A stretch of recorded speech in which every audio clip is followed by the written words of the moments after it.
Olá, me chamo Francisco Wellington e, em conjunto com a aluna Ariana Suassuna e sob a orientação do professor Tairone Barreto, irei abordar o capítulo de emergências clínicas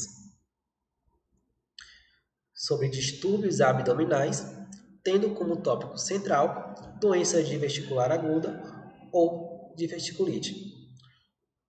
Porém, antes de iniciarmos o debate sobre a diverticulite, devemos entender alguns conceitos. A primeira delas é o divertículo, que nada mais é do que uma saliência sacular presente na parede do cólon, enquanto que a diverticulose é somente a presença desse divertículo. Em contrapartida, vamos ter a diverticulite propriamente dita, que é o tema central aqui dessa aula, tá? Que caracteriza-se como uma inflamação, que ela pode ser resultante de uma perfuração, seja uma perfuração micro ou macro desses divertículos.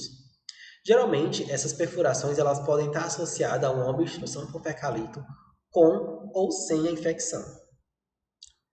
Quando há a presença de uma infecção, geralmente há a presença de uma ou outra bactéria. Dentre elas, podemos encontrar a Escherichia coli, que geralmente é a mais comum, ou a Streptococcus.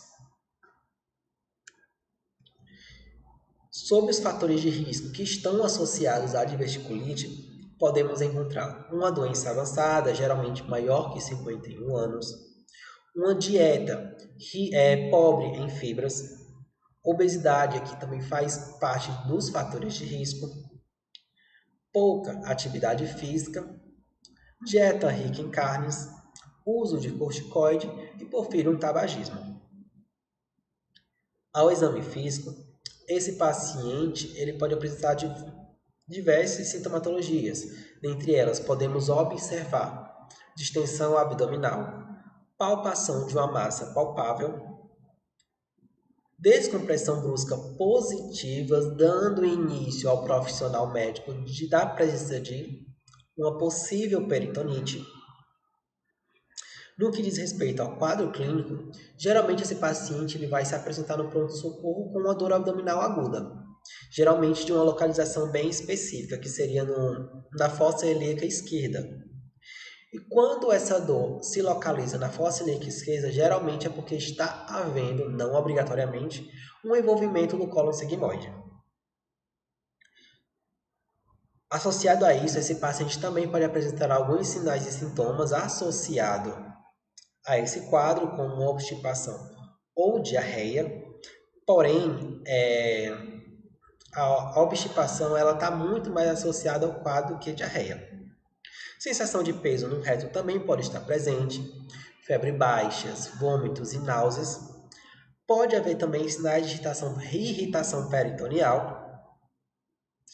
E, por fim, disúrias e flatos vaginais. Porém, aqui é um quadro clínico em que podemos suspeitar de fístulas colocervicais, quando esse paciente apresenta ou disúria ou flatos vaginais.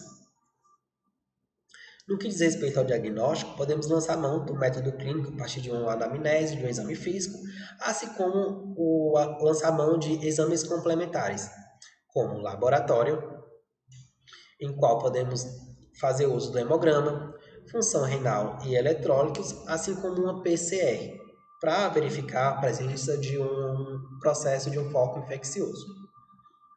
Em exames de imagem, geralmente se utiliza um ATC de abdômen com contraste. E quando realizado, na diverticulite, há a presença de diversos divertículos associada a borramento de gordura pericólica, espessamento parietal maior do que 4 mm, abscesso peridiverticulares e perfuração livre ou bloqueada. Na imagem ao lado, na região da seta, podemos observar um aumento discreto do espessamento parietal, assim como um aumento da atenuação da gordura pericolônica. Outro exame que também pode ser utilizado é o ultrassom, em que nas imagens podemos observar o espessamento da parede cólica, ou seja, uma imagem hipoecogênica, dando aí uma imagem hiperecogênica, Um aumento da ecogenicidade na gordura pericólica também pode ser observada. Outro exame que também pode ser utilizado, porém, ela é contraindicada na fase aguda, é a colonoscopia. E vale ressaltar que a principal justificativa para essa contraindicação é o risco de perfuração que pode acontecer com esse paciente durante o exame. Tá? Na imagem ao lado, a gente consegue observar uma colonoscopia, obviamente, pós-fase aguda, tá? No qual a gente observa aqui diversos ósseos, que são aberturas que desembocam aí no divertículo, que seriam as estruturas saculares. É interessante que a gente nunca deixe de fazer diversos diagnósticos diferenciais, que cursam geralmente com os mesmos sinais e sintomas da diverticulite. A primeira delas é a doença inflamatória intestinal, a DIP comum em mulheres, que é a doença inflamatória pélvica, gravidez ectópica, cistite, neoplasia avançada de colo ou mesmo colites infecciosas. Durante o processo de diagnóstico, é interessante que a gente estratifique esse paciente, porque a estratificação, a partir da classificação de Rinchey, podemos guiar o nosso tratamento e a nossa conduta pós-alta desse paciente. A classificação de Rinchey ela varia de 0 a 4, tá? Em que ela vai associar o grau de perfuração com a mortalidade, com a taxa de mortalidade desse paciente. No estágio 0, há ali um grau de perfuração em uma diverticulite clínica considerada leve. No estágio 1, há a presença de um abscesso pericólico confinado, em que a taxa de mortalidade gira em torno de 5%, menor que 5%. No estágio 2, há a presença de um grande abscesso que pode se estender para a pelve, também com uma mortalidade que gira em torno de 5%. No estágio 3, que é a partir daqui que pode já suspeitar de um alto teor de gravidade, vai haver uma ruptura de abscesso pélvico ou pericólico, tendo associado a ele uma peritonite generalizada. Aqui o paciente já vai apresentar dor à descompressão brusca. A sua mortalidade no estágio 3 gira em torno de 13%. No estágio 4, há uma peritonite fecal por perfuração livre. Aqui a mortalidade já é bastante alta, girando em torno de 43%. No que diz respeito ao tratamento, devemos entender os dois tipos de tratamento para esse paciente. Esse paciente pode tanto seguir para um tratamento ambulatorial como um tratamento hospitalar. Isso vai depender muito dos estágios, de acordo com a estratificação feita previamente a partir da classificação de Rinchey. Para tratamento ambulatorial, os pacientes que são elegíveis são pacientes em estágio 0 e 1 de Rinchey. E qual seria esse tratamento? Antibiótico terapia por via oral por 7 a 10 dias, com necessidade que esse antibiótico tenha também cobertura para anaeróbios. Uma dieta líquida também se faz necessária.